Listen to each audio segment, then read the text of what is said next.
지금 우리에게 주시는 하나님의 말씀입니다.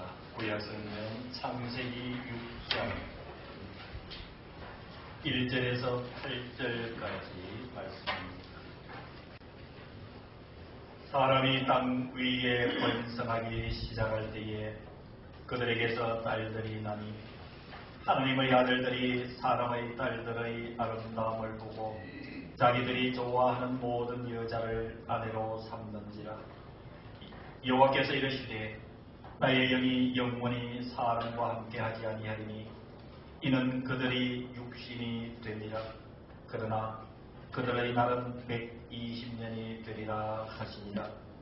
당시에 땅에는 네피림이 있었고 그 후에도 하나님의 아들들이 사람의 딸들에게로 들어와 자식을 낳았으니 그들은 용사라 고대의 명성이 있는 사람들이었더라.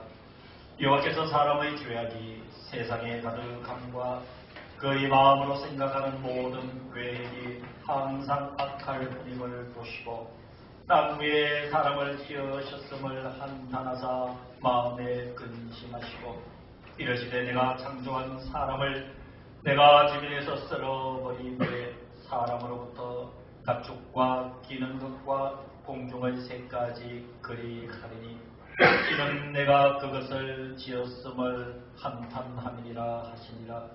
그러나 노아는 여호와께 은혜를 입었더라. 아멘.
인류의 역사 중에서 가장 아픈 사건은 전쟁도 아니고 전염병도 아닌 노아 시대의 홍수 사건입니다.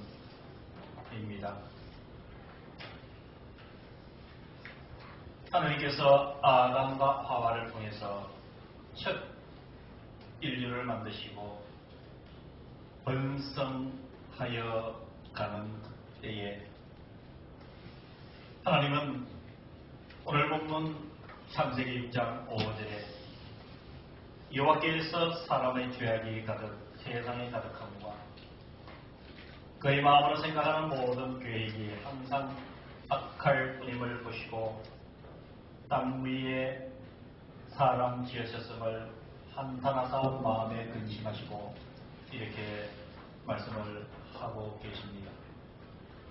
이 노아 홍수 사건은 인류 역사에서 가장 큰 희생을 낳았던 사건이고 이 홍수 사건을 주도적으로 이끌어 가신 분은 사람이 아니라 하나님이셨습니다. 이러한 홍수 사건 결론적으로 말씀드리면 모든 인류가 노아의 8식구를 제외하고는 이 세상에서 다 사라져버리는 사람뿐만 아니라 자연도 공중의 새도 땅에 기는 모든 동물도 식물도 다 사라져버리게 되는 아주 하나님의 심판이었지요.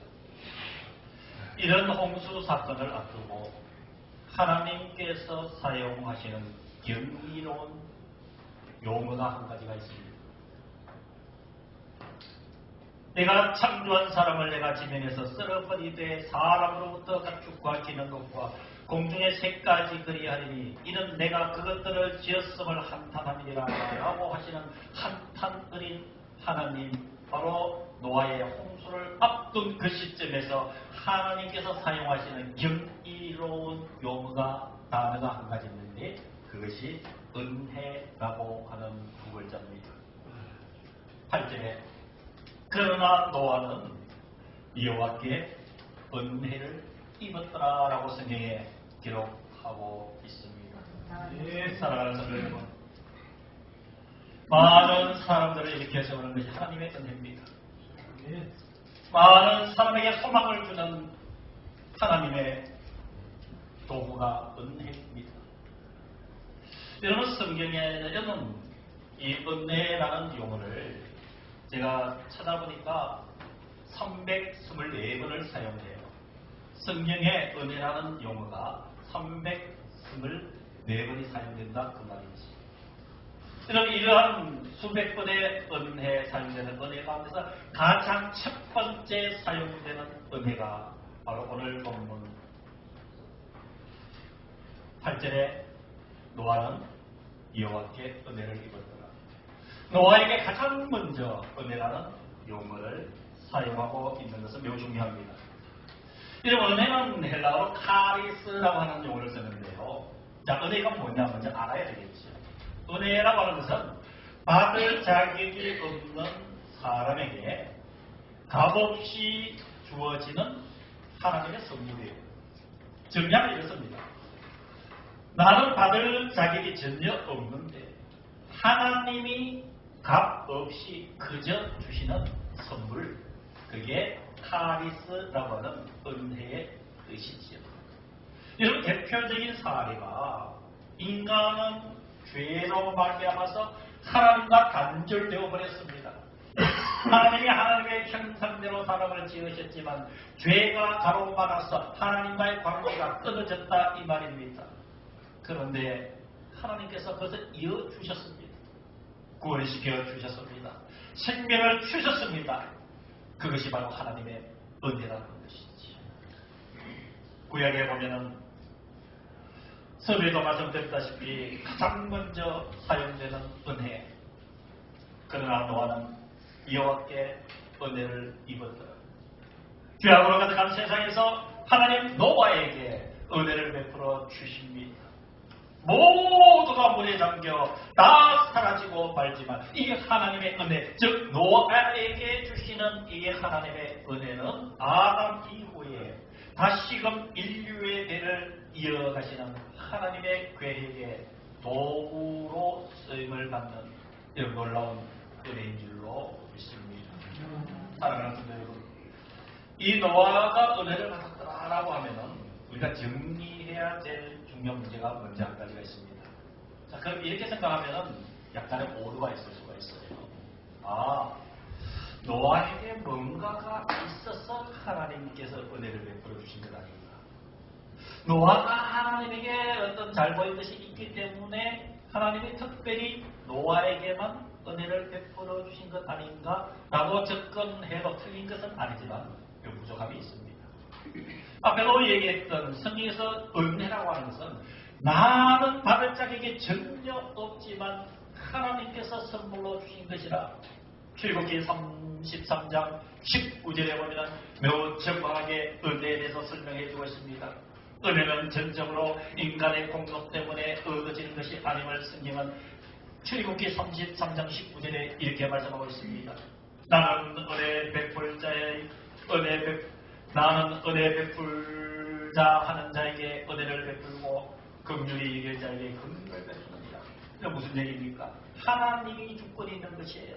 하나님 자신이 내가 은혜 베풀자 하는 자에게는 하나님이 은혜를 베풀어 주시는 것이에요. 그게 무슨 뜻입니까?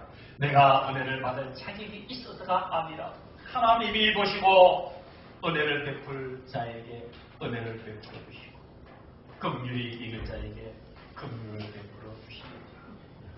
여러분 시편 103편 8절에 보면은 하나님의 성품 자체가 은혜라고 설명을 합니다. 하나님의 성품 자체가 하나님의 인격 자체가 은혜인 것이에요. 시편 103편 8절에 보니까 여호와는 긍휼이 많으시고 은혜로우시며 노하기를 더디하시고 인자심이 풍부하시는. 여기서 여러분 오늘 8절에 노아는 여호와께 은혜를 입었더라. 그 은혜는 노아가 무엇인가 잘 갖추어서 은혜 받을 수 있는 자격이 있어서가 아니라 하나님께서 노아에게 은혜를 베풀어 주셨다라는 그 방향성을 분명히 설정하시고 노아에 대해서 우리는 살펴보아야 됩니다. 그러나 말입니다. 사랑하는 성도 여러분, 하나님께서 일방적으로 은혜를 주시기로 계획하셔서 은혜를 주시지만 그래도 노아에게는 은혜를 받을 수 있는 은혜의 이 노아의 신앙 고백이 있었습니다. 사랑하는 성도 여러분, 우리에게 필요한 것은 은혜입니다. 저와 여러분은 하나님의 은혜가 너무도 필요합니다. 하나님이 은혜를 베풀어 주시는 주체이시지만 저와 여러분들도 은혜 받을 준비를 해야 되는 줄로 믿습니다. 여러분 그 은혜 받을 준비를 노아를 통해서 한번 살펴보시면서 저와 여러분들도 하나님 보시기에 은혜 주시고 싶은 저와 여러분들이 되는 귀한 은혜가 있기를 주의 이름으로 축원합니다. 여러분 이어지는 오늘 본문에 이어지는 창세기 6장 9절에 보면 첫 번째 노아가 은혜를 받을 만하다고 유추할 수 있는 것은 창세기 6장 9절에 보면 이렇게 기록되어 있어요. 노아는 의인이요 당대의 완전한 자라 그는 하나님과 동행하였으리라고 기록하고 있습니다. 이런 노아에게 하나님께서 은혜를 베풀어 줄 수 있었던 것은 하나님의 노아를 바라보실 때 노아는 의인이었다. 당대의 완전한 자라 그는 하나님과 동행하였다. 그럼 저는 이 창세기 6장 9절 노아를 바라보면서 대단한 사람이다 이렇게 생각했어요. 와, 이런 사람이 은혜를 받을 수 있다면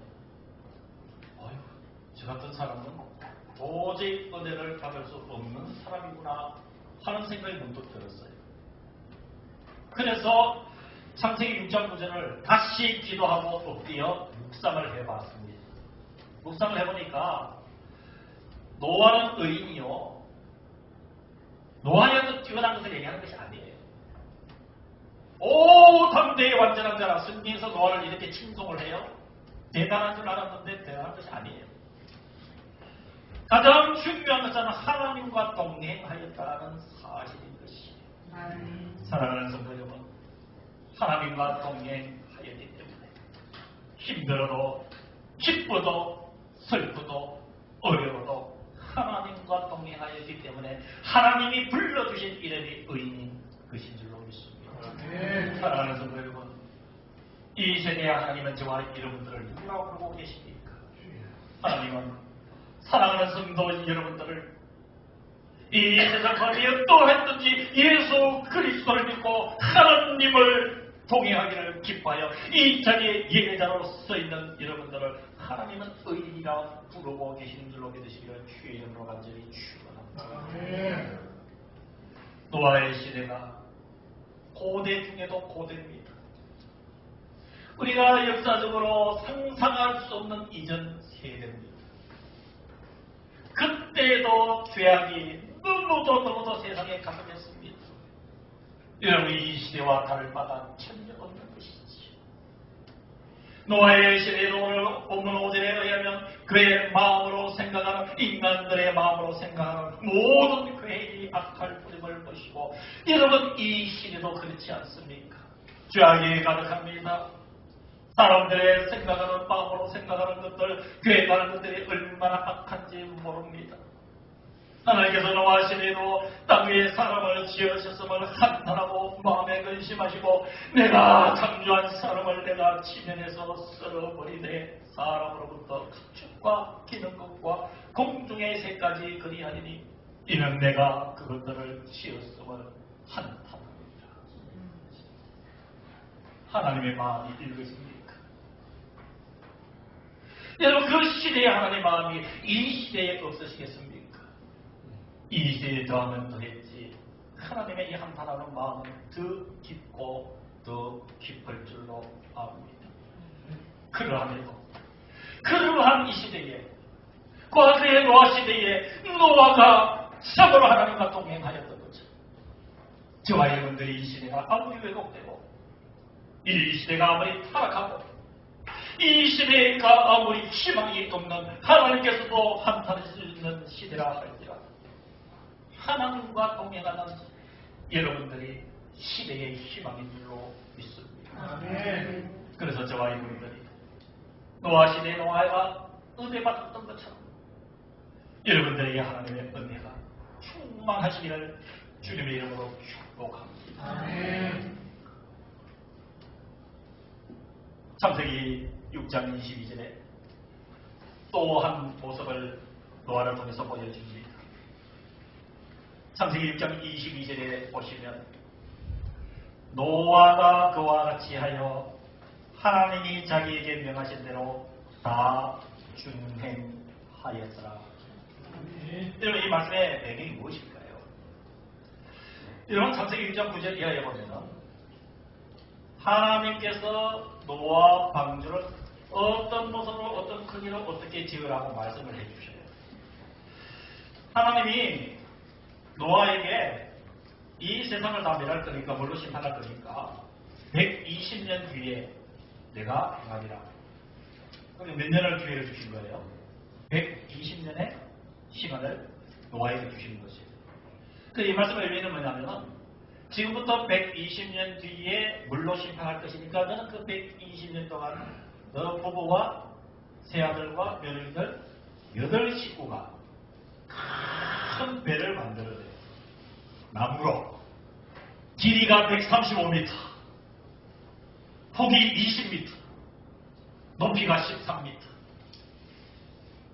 축구장보다 훨씬 큰 배를 120년 동안 만들어라고 얘기했습니다. 여러분, 이럴 때 노아의 입장을 한번 생각해 볼까요? 노아의 입장은, 주변에 있는 노아 외에 다른 사람들은 지금 영적으로 어떤 상태예요? 어떤 상태예요? 노아가 방주를 지을 때, 야, 우리도 하나님의 뜻을 따라서 함께 방주를 만들자라고 했을까요? 두 번째로, 비웃었을까요? 비웃었겠죠. 야, 이런 맨 하늘에, 이 지상에 이 좋은 데에 비가 와서 다 잠겨서 사라진다고? 노아의 8식구를 바라보니까 세상 사람들이 보니까 이상한 거예요. 그럼에도 불구하고 22절에 노아가 하나님께서 지시하신 재료, 모습, 그대로 방주를 짓는 그것을 성경은 이렇게 기록해요. 노아가 그와 같이 하여 하나님이 자기에게 명하신 대로 다 준행하였더라. 이것을 하나님은 의로 여기신 줄로 믿으시며 주의 이름으로 축원합니다. 사랑하는 성도 여러분, 이 시대에 저와 여러분들이 교회 갔다고 예수 믿는다고 여러분 세상 사람들이 얼마나 비아냥거리는지 압니까? 저와 여러분들은 그와 같이 꿋꿋하게 하나님만을 바라보시면서 믿음을 지켜갈 때에 하나님은 큰 은혜를 베풀어 주시는 줄로 믿으시길 주의 이름으로 축원합니다. 사랑하는 성도 여러분, 세상 사람들의 교회를 향해서 성도는 이런 우리 앞에 어떤 식으로 접근해 올지라도 여러분 흔들리지 마시기를 바랍니다.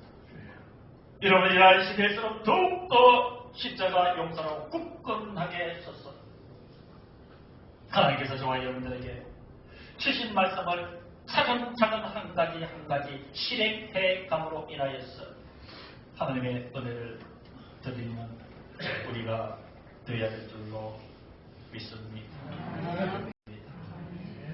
오늘 말씀에 결론을 내려드리려고 합니다.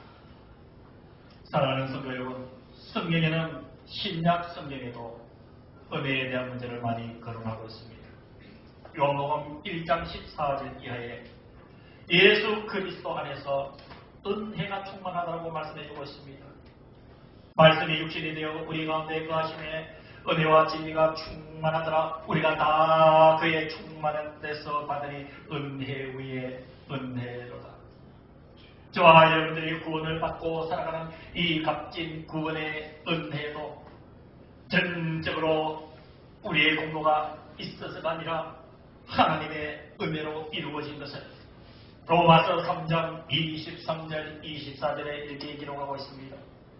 모든 사람이 죄를 범하였음에 그리스도 예수 안에 있는 성령으로 말미암아 하나님의 은혜로 값없이 의롭다 하심을 얻은 자가 되었느니라. 저와 여러분들의 살아가고 있는 이 믿음조차도 내 공로가 아니라 하나님의 은혜입니다. 저와 여러분들이 믿음으로 살아가고 있는 것은 나의 행위와 상관이 없습니다. 하나님의 선물입니다.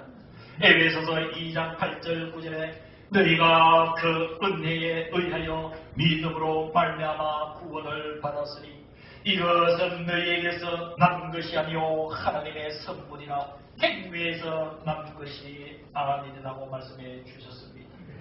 나아가서 은혜는 연약한 우리들에게 하나님의 능력을 주시는 통로가 되는 줄로 믿으시기를 주의 이름으로 축원합니다. 여러분, 저와 여러분들이 살면서 이 약함 때문에 고민하고 있습니다. 나이가 들어서 약하고 육신이 연약하여서 삶에 지쳐서 여러 가지 이유 때문에 약함 때문에 하나님 나를 도와주시옵소서라고 간절한 심령으로 서 계십니까? 하나님 은혜를 베풀어 주옵소서라고 함께 기도합시다. 은혜는 연약한 가운데서도 하나님의 능력을 나타나게 하는 도구가 되는 줄로 믿습니다. 고린도후서 12장 9절 말씀을 들어보시기를 바랍니다. 내 은혜가 내게 족하도다.